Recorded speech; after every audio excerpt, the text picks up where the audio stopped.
আমাদের আজকের নিবেদন মুঘল সাম্রাজ্যের পতনের কারণ।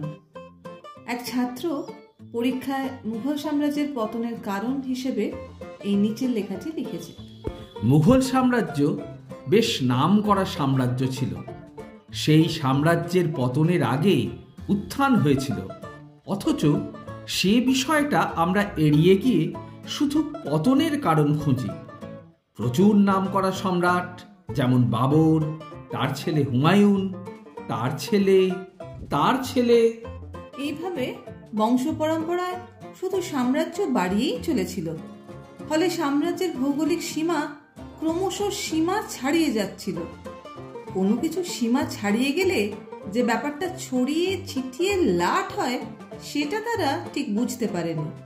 ফলে পতনের অনেকগুলো কারণের মধ্যে এই ভৌগোলিক কারণ বেশি করে মাথাচাড়া দিতে থাকলো।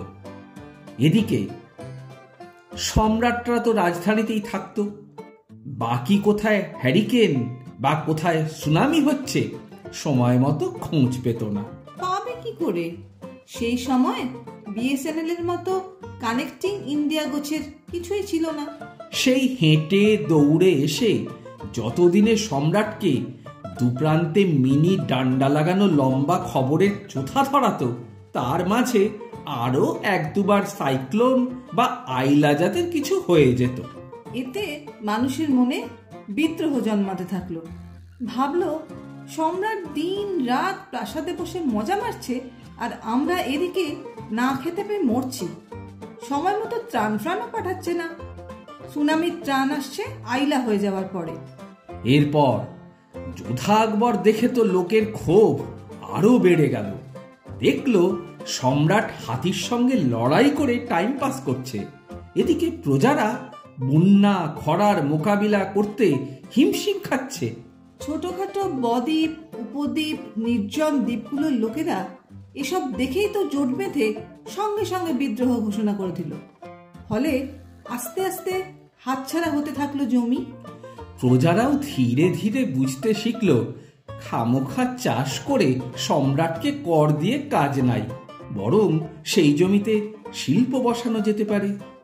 সম্রাট যতদিনে কৃষি জমি রক্ষা কমিটি বানালো, তার মধ্যে হেক্টর হেক্টর কৃষি জমি শিল্পের খাতায় চলে গেল। বন্ধফন্দ ডাকা হয়েছিল, কিন্তু তখন এত অফিস কাচারি আর ছিল না, আইটিও ছিল না। ফলে বন্ধ সফল হলেও তাতে বিশেষ কিছু কাজ হলো না। এমনকি মুঘল সরাই ট্রেনটাও এত লেট চলতে থাকলো যে লোকে মুঘল যুক্ত কিছু নাম শুনলেই খেপে উঠতে শুরু করলো।